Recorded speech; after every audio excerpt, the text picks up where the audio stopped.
Assalamualaikum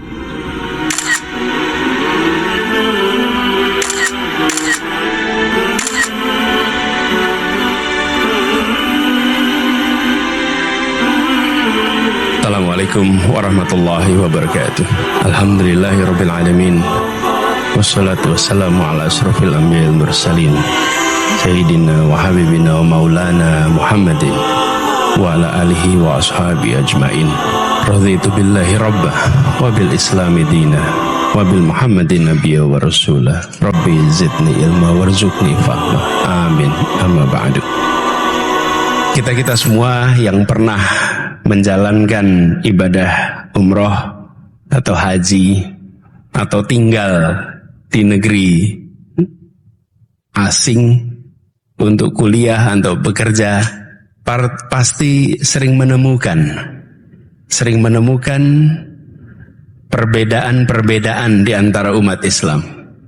Kalau di sini di masjid hampir pasti tidak ketemu bedanya. Syafi'i semua di sini. Tapi kalau sudah sampai di Mekah akan ketemu Syafi'i, Hanafi, Maliki, bahkan pondok terkenal di sana Al-Maliki, betul ya? Kemudian semua kita akan ketemu dengan berbagai mazhab. Nah, ini pengalaman saya. Satu ketika saya sedang duduk di masjid, lalu bersama dengan seorang teman sahabat saya dari Turki. Tidak lama datang satu orang, dia sholat. Pas lagi sholat, selesai sholat, teman saya ini bilang, Anis, ini orang ini Hanafi, katanya. Oh ya, katanya. Gimana ceritanya? Dia tunjukkan cirinya, soalnya orang Hanafi ini. Oh ya. Nah, itu mengingatkan saya kemudian satu pesan. Kenapa kita ini kalau berjumpa dengan sesama umat, kita cari bedanya? Kenapa kita ini kalau ketemu sesuatu kita cari bedanya apa ya saya sama dia itu? Saya ketemu dengan seseorang, ini NU ini, oke, NU. Ini Al-Wasliyah ini kira-kira. Ini Muhammadiyah ini. Ini kira-kira Dewan Dakwah ini gitu. Lalu lihat celana agak pendek, ini Salafi ini kira-kira. Lah, kita ini paling senang seakan-akan mencari bedanya. Saya kalau ingin sampaikan pesan rumus sederhana, carilah persamaannya, kurangi mencari perbedaannya. Nah, ini sederhana sekali, tapi kita dalam keseharian kita itu mencari bedanya. Dulu memang kopiah itu ada yang putih, ada yang hitam, Pak. Kenapa ada putih dan hitam, Pak? Pak, ada yang tahu nggak nih putih hitam ini? Ini sudah sampai tanah suci pulang pakai kopiah putih. Yang belum pakai kopiah putih belum sampai tanah suci. Nah, tapi beberapa tahun terakhir ini terjadi kemudahan sampai ke tanah suci. Sehingga sekarang ini yang bisa pakai kopiah putih itu banyak sekali. Kopiah putih tidak lagi menjadi pembeda. Nah, saya ingin sampaikan kepada semua pesan sederhana. Cari samanya, jangan cari bedanya. Tapi ada satu hal, ini pertama. Yang kedua, saya ingin sampaikan, kita ini adalah umat terbaik. Umat Islam ini. Kita ini umat terbaik. Kuntum khairul ummatin urijati linnas ta'muruna bil ma'ruf wa tanhauna 'anil munkar wa tu'minuna billah. Kita sadar, tapi umat terbaik itu bukan sebagai privilege. Umat terbaik itu sebagai tanggung jawab. Tanggung jawab.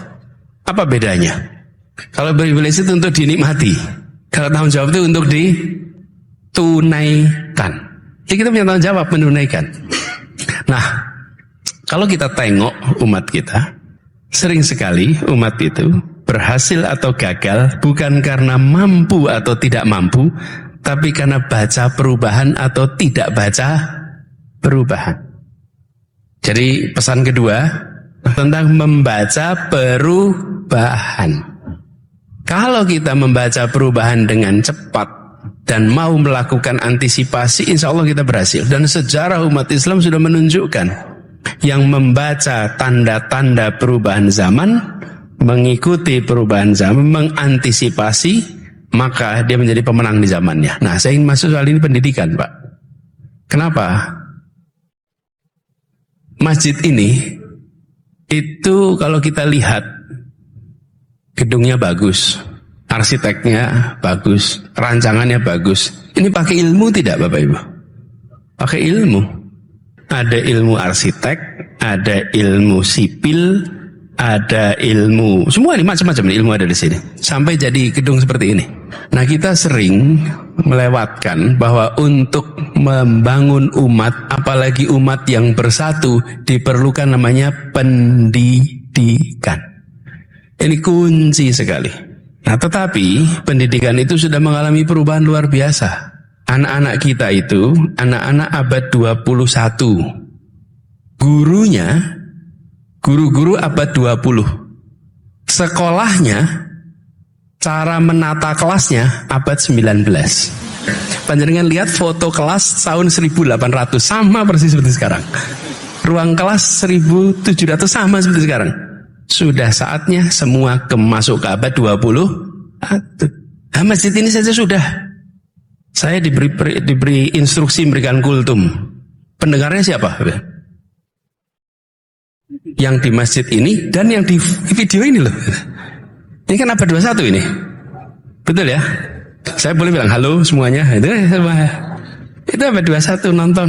Sama yang pegang-pegang HP live streaming ini semua. Kita masuk di abad 21. Ini satu pesan sederhana. Bila kita tidak baca perubahan zaman dari aspek metode, maka kita akan ketinggalan. Ilmu mengenai perubahan itu banyak. Jadi saya usul pada jamaah di sini, khususnya di Semarang, yang saya dengar jamaah Masjid Ukhuwah Islamiyah ini dari semua unsur sama, semua unsur setara. Jadi unsur apapun baca perubahan zaman ini. Betul-betul kita harus siap untuk berada berdua satu. Dan ini terasa sekali. Saat ini para guru ngaji itu mengalami kompetisi yang amat ketat dari sisi kualitas. Karena mendengarkan guru ngaji di kampung, habis itu yang mendengarkan buka YouTube membandingkan yang guru ngaji di kampung dengan YouTube yang terkenal. Betul tidak, Ustaz? Betul ya? Bahkan pertanyaan yang disampaikan ke guru ngaji di kampung, pertanyaan kulaan dari YouTube. Benar, Ustaz? Nah, ini aspek sederhana yang harus jadi perhatian bagi kita semua. Karena perubahan ini tidak akan mungkin bisa terjadi untuk kita mengejar ketertinggalan kecuali kita sendiri menengok. Nah, untuk itu bagaimana? Saya usul pada kita semua di sini. Saya usul untuk kita tengok perkembangan dunia dan memperhatikan perkembangan dunia. Melalui medsos boleh, melalui koran boleh, pokoknya mengikuti berita Indonesia setiap hari. Banyak juga yang nggak ikutin berita ya. Kalau mengikuti berita Semarang tiap hari, malah enggak. Masalah betul ini. Pertanyaan kedua, acungkan tangan. Siapa yang membaca berita internasional tiap hari? Berita internasional di luar Palestina setiap hari. Kalau Palestina semuanya baca. Di luar soal Palestina tiap hari. 2, 3, 4. Ini salah satu persoalan yang kita hadapi. Kita bukan tidak mampu, tapi kita tidak membaca apa yang sedang terjadi di luar begitu cepat. Bulan depan adalah haji. Bulan depan haji. Dan dahulu orang-orang yang pulang dari haji sering ditakuti di negerinya masing-masing. Kenapa? Karena haji adalah pertemuan global pertama umat manusia. Dari semua duduk sampai di Mina. Sampai di Mina diskusi, tukar pikiran dari mana-mana. Yang punya gagasan ini dari Indonesia, ketemu dari Maghribi, ketemu dari Mongolia, ketemu dari Turki, tukar pikiran. Forum global pertama dunia itu namanya haji. Karena itulah orang-orang pulang haji itu tercerahkan. Mengapa? Karena dia lihat dunia. Ketika kembali ke kampungnya masing-masing, dia membawa pikiran-pikiran tentang perubahan, pikiran-pikiran tentang kemajuan, pikiran-pikiran tentang apa yang terjadi di luar sana. Karena waktu itu belum ada ini. Belum itu ada. Dan haji itu kemudian ya diberi titel, ya diawasi. Kalau di Indonesia pulang haji diawasi Belanda. Ya, karena ini membawa ide kemerdekaan pasti. Karena itu membawa ide perjuangan pasti. Sudah berangkatnya perlu modal, pulang bawa gagasan, modal gagasan. Nah itu mengerikan, Pak. Sekarang kita punya alat ini, tidak perlu itu saja. Malah bahkan sekarang haji kita itu yang Indonesia kumpul sama Indonesia, yang Malaysia sama Malaysia, yang Thailand sama Thailand, yang Turki sama Turki, betul ya? Kalau dulu bergabung dan bahasa pemersatunya bahasa Arab. Nah, sekarang saya usul antisipasi perubahan. Baca, lihat apa yang sedang terjadi. Karena kita tidak bisa mengubah nasib kita. Tidak bisa kita mengubah nasib kita dengan menunggu harapan yang lain. Harus kita sendiri yang mengikhtiarkannya. Jadi pesan keduanya adalah tentang membaca perubahan. Kalau itu dikerjakan, insya Allah kita naiknya sama-sama. Kalau tidak, maka yang baca perubahan naik lebih cepat, yang tidak baca perubahan tertinggal, lalu yang tertinggal dan yang tercepat sulit dipersatukan. Kalau bapak-bapak, ibu bisa menunjukkan kepada saya contoh persatuan dalam ketimpangan, saya pengen nonton Bapak Ibu. Persatuan dalam ketimpangan, kalau ada. Tidak ada. Persatuan selalu ditopang dengan rasa keadilan. Kan keadilan itu dapat lewat kesetaraan. Nah, kesetaraan dapat lewat kemajuan yang bersama-sama. Jadi ini yang kita harus ikhtiarkan sama-sama. Semoga apa yang selama ini menjadi ikhtiar di Masjid Ukhuwah Islamiyah ini akan dimudahkan pencapaiannya. Dan semoga yang memberikan wakaf tempat ini akan dilipat gandakan pahalanya, dilipat gandakan rizkinya, dan seluruh yang terlibat akan tercatat memiliki sumur pahala yang alirannya tidak pernah berhenti. A'udzubillahi minasyaitonirrajim. Bismillahirrahmanirrahim. Allahumma shalli wa sallim wa barik ala sayyidina Muhammad wa ala alihi wa ashabihi ajmain. Rabbana la tuzigh qulubana ba'da idh hadaitana wa hab lana min ladunka rahmah innaka antal wahhab. Rabbana hab lana min azwajina wa dzurriyyatina qurrata a'yun waj'alna lil muttaqina imamah waj'alna lil muttaqina imamah waj'alna lil muttaqina imamah.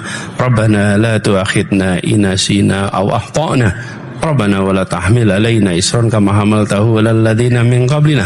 Rabbana wa la tuhammilna ma la taqata lana bih wa'fu anna waghfir lana warhamna anta maulana fangsurna 'alal qaumil kafirin fangsurna 'alal munafiqin fangsurna 'alal zalimin.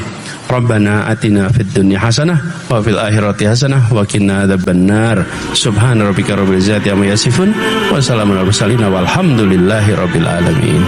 Assalamualaikum warahmatullahi wabarakatuh.